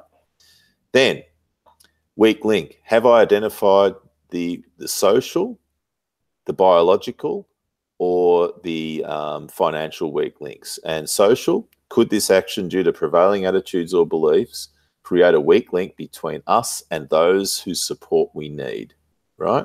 Well, yes and no. We have started to determine, and the initial reactions have been mixed. We need to do more in-depth analysis, which goes back to this cause thing. Biological, it's not a biological question, this one. Financial, yes, our current weakest link is not achieving our burn rate. We've changed radically our business model over the last 2 years since we became full-time carers. Our revenue, based on the last 10 years, in the last 2, has dropped by 75%. Since we've shifted from being an international training organization, traveling around doing tours, our revenue has dropped by that much. Our profitability is actually better, but our revenue has dropped. So we're just at the point now where we're realizing that our burn rate, that is the amount of money that we need to get every month, is not meeting our targets, our needs. And so that's obviously a concern, right? So that's a financial weak link that we need to address. I'm being very open here, but this is the way it is, right? So, because thanks for all the transparency. I mean, what I think about as you go through this, Darren, is how each one of us could be doing this in our own businesses and when we hit up against challenges. Well, that's why I'm presenting. That's what you're doing. Because, yeah, well, that's why I'm. According to the question of, gee, this is complex. Well, yeah, gee, mate, welcome to life. It is what it is. The thing is about us as leaders putting forward to you tools that can help you negotiate and manage the complexity that is inevitable with this life, right? Because it is a complex life. That's the deal that we sign up for when we get born in this body, in this reality. So, sorry. So when it comes to marginal reaction, that's a question a lot of people will ask is, how do I is this decision giving me the biggest bang for your buck? And again, I'm still working on that, looking at a range of options to try and address that question. Gross profit analysis, bringing in the most money for the least additional cost. So I've looked at it and I've gone, okay, the Rex has had a dive in income. So this is in order of income that we get. Online Rex is our primary income generator. So we had good last year. Second one went down. Third one went down. Right. So that's where that is. On-site training, we get a bit from that, where we go out and do on-site training. Polyfaces, the film, generates about $400 a week for us in sales. I don't know why I've got on-site trainings twice. Subscriptions, I think we get about $1,500 a month from subscriptions right now. Ron webinars generate about $500 a month, $600 a month, and then the Agrarian's Handbook about $200 a month. So in all, we're still about $2,000 a month below what our targets are. Right. Right. So you need to get this down and not go and put your head in the sand and say, "Oh, what am I going to do about it?" Well, yeah, and the thing too is to remember that building a regenerative enterprise, and you've really walked us through, kind of outlined and broken down a lot of the parts and pieces and questions you're asking, and this is just an amazing process. But the thing always to remember is that it's not a sprint, it's the marathon, right? And but also things change. I mean, yeah. I listened to a podcast a while ago by Simon Weatherly, who was talking about business mapping. And so his concept is, don't create a business plan which is designed on the basis of words like I've got here. Design a business plan that's a map. And when you design it as a map, being creatures who use maps to navigate our way, well, then you've got a greater chance of being able to navigate your way through situations than you would if it's all just in words. This is an analysis. It's not a map, but I think you understand what I mean. Now, one of the points that he made was that Nokia, which most of the people on this call 10 years ago or 12 years ago would have had a Nokia or a Motorola mobile telephone, cell phone, right? Who has either of those brands now? Right. Yeah. So now, what was Nokia before that? Before that, Nokia was a paper mill and was a sawmill. So the company Nokia has about 120-year history, and it started off as being a sawmill, and then it became a paper mill, and then it became something like that, and then ultimately it became a phone manufacturer. And now where is it? And it's no different to us. I mean, I started off as a chef, and then I became an organic food retailer as a manager of someone else's business, and then I became a farm planner and developer, and then I became a teacher, and then I became a online content provider. Right now, each of those are very, very different business models. And are you going to go through your whole, and this is the interesting thing, if you're going to be a land manager, even with land management, are you going to be a beef producer for your whole life? And is the way that you sell your beef going to be exactly the same your whole life? I would say probably not. Mm-hmm. And you know, I work very closely with Polyface Farm, and they're changing. Yeah, they've got their mothership of enterprises, but in terms of how they actually sell those enterprises, I mean, I sell information, but how I sell that information has to constantly change because of the complexity of the world and some of the changes that occur in my social life, such as we made a decision to move in and care for my 95-year-old mother-in-law. That changed a lot of things, right? So this is going to be, and this is why I'm why I'm sticking on this. I think that it's really important that we appreciate that we will have complex changes which occur through our lives, and it's about us having a foundation of tools about that will help us not only get through that, but come out the other end and thrive, hopefully. Give ourselves the best chance at least, right? So that's why I'm being quite frank and open and transparent, as you called it here, Eric, because I don't like to see people not do well. Yeah. So well, giving these tools is useful. So could I just finish this and then we'll come to the comments? do it. Yep. Yeah. So energy and money is so using appropriate forms in the most constructive way. So is the energy or money to be used in this action derived from the most appropriate source? And so yes, because we're getting it from our revenues. We're not borrowing any money to get ourselves out of this. It may be that your question, that your decision, actually borrowing money is actually the right thing to do. It's a good way of leveraging low interest rates, for example. You know, or it might be that you want to do something and you've got an inheritance, for example. It might even be the question about how do I deal with that inheritance? There's a suite of different options that I have. You might apply this decision-making context check to make a decision about the right outcome. Will the way in which the energy or money is to be used in line with our holistic context, given I've developed a holistic context? Yes. Sustainability. That's the key part, given that you've developed a holistic context. Correct. You can't do one with that because otherwise you don't have any rules. You don't have your foundation, right? Sustainability, generating lasting wealth.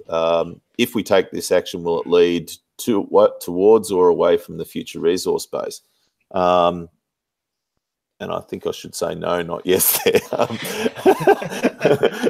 I know it's a little confusing. I was thinking. Yeah, no, I did make a mistake there. No, I'm not. Well, I am leading towards, I should say. That's right. Yeah, it's not leading away; it's leading towards. Because again, in my holistic context, I've developed what the future resource base is. And then gut feel, right. Now, this is how a lot of people make their decisions based on their gut, the vibe, etc. But obviously we recognize that because that's a very important part of our decision making, how you feel in your gut about it. But don't just be gut-based, be cerebral about it and be holistically cerebral. I think that's important. But, gut has to be acknowledged. And so, how do we feel about this action now? Well, I've gone through a very cerebral process and now I'm coming down and I'm going, okay, so I've gone from my head to my heart now, right? And now I'm going, I feel really good. I've sought the feedback of everybody. So I feel good about that because I've consulted, right? I'm not just whizzing around in my own head. And some within our resource base have voiced concerns, which I will continue to discuss with them, right? So I'm having... they've got an interest in this and they're making comments which are interesting, and I want to get to the bottom of that and make sure that they're roundly satisfied, or that we've come to some sort of point where it doesn't matter. Will it lead to the quality of life we desire? Yeah, well, of course. Economic well-being, when I go and look at my holistic context, I want to be financially secure and fiscally able, right? I can't do a lot of this quality of life stuff and unless, you know, if you want to go and be a pauper in a cave and have all of this stuff taken care of, well, good luck, right? You're going to have some economic well-being to allow that to happen in this society that we live in. Sorry, right? So I need to be able to do all of, to be as loving and strong and supportive a husband as I can be, and father and friend, etc. I need to have, you know, you can't have one without the other. In other words, I can do the best I can, but it's important to me to do that. So that's where we come back to that. So yes, I look at the purpose and contribution. If I look at that, you know, to be able to create and manage a legacy of values and practices, right? Well, I need to be able to get that happening in order to be able to have that work. And will it potentially adversely affect the lives of others? Potentially, though, I don't think it adversely is. It's too strong a word in this context, right? So that's where we're at with all of that. So that's given you a pretty frank overview of how one will integrate those, you know, the application as, you know, as Adam asked. I don't think it's that hard to do. It's just about how you approach it. And I think that's where it's good that people like Javin and myself and Eric and a few others are sort of doing some of the interpretation for you through the lens of our experience. Because often when you look at methodologies, one of the things is that methodologies are built in silos and they're not necessarily built in, you know, if I look at Yeoman's keyline design as per Yeoman's, and or as per his book, he had a whole package. But Yeoman's was a wealthy man who could go black on the landscape. He didn't. His context was, I'm a man of wealth. I'm going to go and change a landscape. Well, that's discretionary spending 101, right? Yes, he found it to be economically profitable to do so, but great, right? So, but it's in that silo, right? Holistic management can be in a bit of a silo. Regrarian's platform, well, we try and not make it a silo, but we're trying to say to people, look, if you get the holistic, if you get the bits, basic bits in play, then it should be actually fairly straightforward with you. Okay, so I'll go back to you, Eric. Yeah, well, and what I wanted to say too, what came up, and Jesse, we'll get to your questions here in a second. And if anyone else has more questions, we're winding down on the time, so get your questions out there while we've got Darren. But one thing that came up with what you were sharing, Darren, is just how many changes I've made in my life due to having a holistic context and needing to adapt. Your example of Nokia and that it was a sawmill and then, you know, it's a cell phone company and like that shift. It's you know, it's so key to keep checking back in with ourselves while we run our enterprises and live our lives. And for me, one of the things that happened a couple of years ago was that I realized that the stress of the way that I had designed my work life was adding to the physical challenges I was having, you know, kind of like chronic health issues and stuff. And I was ignoring it for so long that I was, you know, like really hurting myself. And the other thing is that my children are young. They're 8 and 10 now, but, you know, they were younger a couple of years ago. And I realized that I don't want to be the dad that's out working 10, 12 hours a day and only being with my kids, you know, to put them to bed. And on the weekends, like I actually want to be present in their lives, you know, throughout the day, you know, to really experience that, their lives as children. And I realized that the way that I had designed my life and my businesses did not serve that at all. So it took me a whole year of adapting and reconfiguring and cutting and letting go of things that people thought maybe were crazy, to like stop doing certain programs and stuff, to be able to come back to this space. And actually, it's funny, when we were talking with, I was talking with Javin recently, and it's a funny things when you start to align with your holistic context, funny things that you don't expect to happen.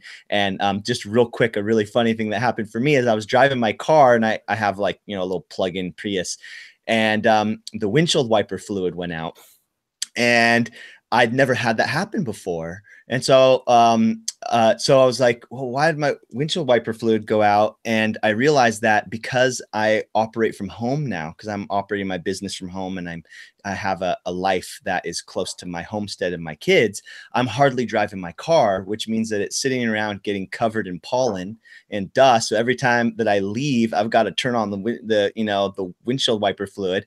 And that before, when I was driving my car a ton, I would have to get the oil changed more often, and that's when they would change the wiper fluid. So because I was driving it less, I didn't even have to get my oil changed. Even though I was 3 months past when I should have, I was 1,000 miles under. And it was just this realization, like, wow, my context to be a person who works from home, and to take a year to make those transitions, has had all these other ripples into the world. But you couldn't predict that. That's no. The point of what we were talking about before. There's no way that you you can now, because you've now got the intent of thinking, well, gee, what are other things that I'm going to have to do with the Prius scheduling? But it'll be something else as well. I mean, I think that's a really great point.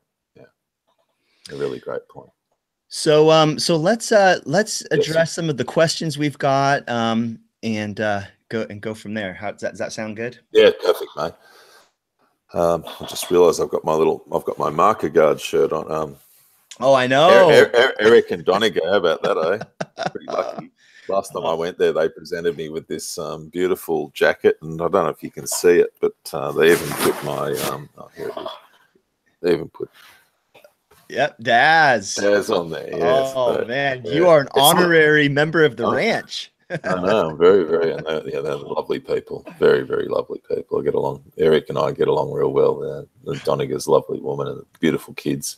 I've been. I actually have some messages into Donegal to have her on for an expert hangout like this. Right. Well, tell her Daz has been on, so it's about time. Exactly. Yeah, she hasn't got Eric on. Eric's the cracker. But I think Eric's a voice that's not often heard, but by God, he's a great man. It's a good suggestion. We'll try to get the whole Market Guard family on. We'll get some sheep on there. I'd get them on separately, just quietly. Okay, good to know. They got different layers. All good. Gotcha. So Jesse, I've got another question in the water layer. We've got a 1/3 acre contour dam that seems to be leaking. There are wet areas below the dam. It used to hold water all summer. Now it dries up. Yeah. The landholder says it used to be surrounded by reeds and vegetation, but some poorly managed cows ate them up a few years ago. Could that be related to leaking, and what are some approaches to sealing this pond? I'd say that if the pond, it's a contour dam, which is interesting in itself. So if it's a contour dam, it's on a slope, and it's interesting that, well, there's a couple of things that I'd look at. If you've got a pond that's leaking, it's not necessarily that the pond is leaking; it's that the landscape is leaking. Ponds hold water by there being a resistance to the movement of water through that particular landscape. There's a phenomena which is called negative pressure. So think about it in this terms. I've got a landscape which is a sponge, right? Now, in that landscape, let's say I get a sponge and I put a little circle in it, which is my pond. Right, I go and fill the pond up, and the sponge is dry. Now, even if that pond has a clay layer in it, or a gley layer, which a lot of them do, which would have been nurtured in this case, and by all of the reeds and vegetation, because they do glay, they do help to seal. So take that out, and even so, I've got a landscape which is hydraulically conducting water from where there is water to itself. So one of the fundamental things that we talk about, therefore, is with ponds, is trying to hydrate as much of your landscape as possible. So, yeah, it's part of a broader hydrological discussion in terms of, like, people will say, look, I'm going to build a swale or something, and the swale might cut across the landscape, and then it will dump into a pond, let's say, right? Now, what's that going? Now, let's say that landscape doesn't, that the rest of the landscape, every drop of rainfall is not infiltrating, all right? Well, what's going to happen with that pond? Well, people will go, gee, the pond's not holding water. Well, it should, right? It's made of clay. Why isn't it holding water? Well, it's because the landscape around that pond is literally dry, and so it's sucking it out of it. That's how it works, right? It's like the embankment of a pond, or the wall, as I'd call it, the dam, as some people would call it. Yeah, if you've got water banked up against the wall, and it's the first time that dam has ever been filled, it will take probably a whole, let's say that there's the equivalent amount of storage volume in the dam, in water, as there is earth in the embankment, right? Now, the embankment has been compacted, so it might only have 5 or 10% capillary space inside of it.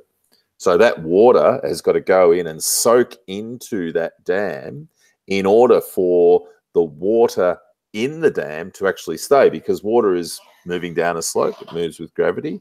The dam and soil is just slowing the inevitable movement of water that always occurs, whether it's going up, down, or through. So sometimes we have to fill a dam 2 or 3 times before the water in that embankment stays saturated enough to resist the fast movement of water from the storage itself, if that makes sense. It's hard to do this with my hands.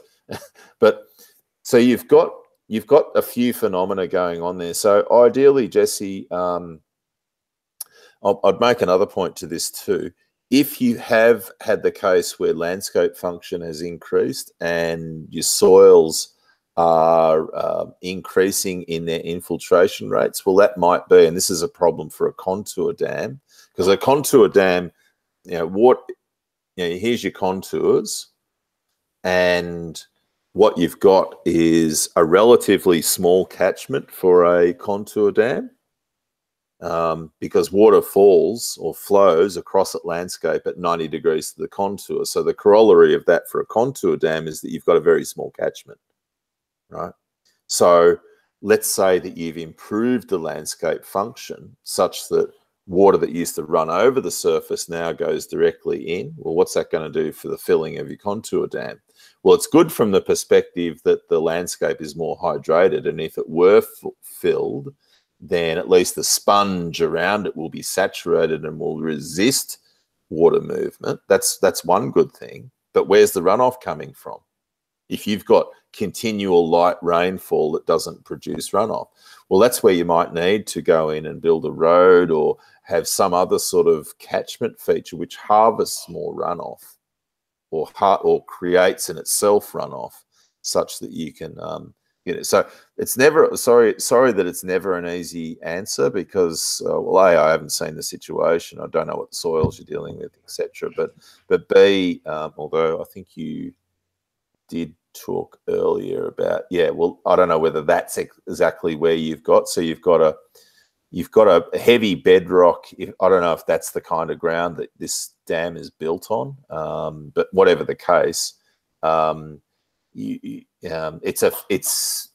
there's a lot of parameters to consider with why is my dam leaking. It's not just a matter of the seal. It's a matter of a whole lot of other factors.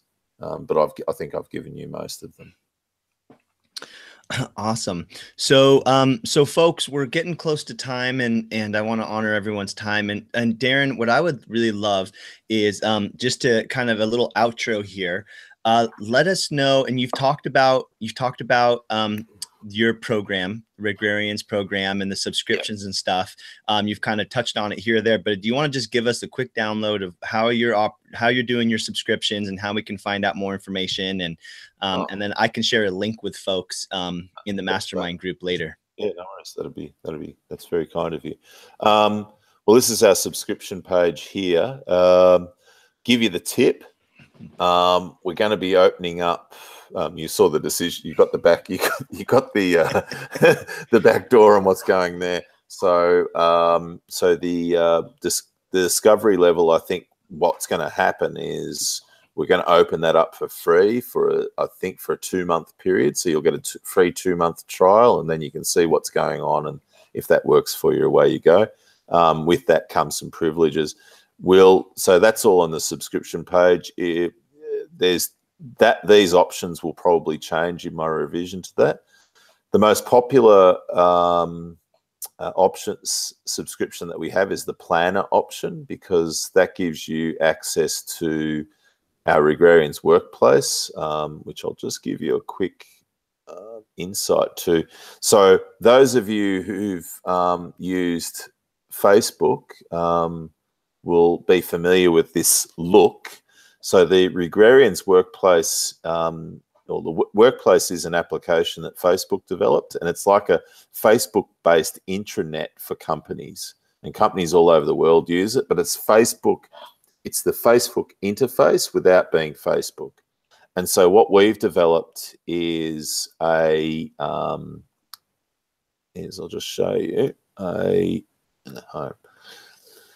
So for those of you who've used Facebook groups, the Facebook workplace, which, as I said, is outside of Facebook. So we've got people in here who are not on Facebook. You get invited by email, and there's no advertising, there's no noise from the outside.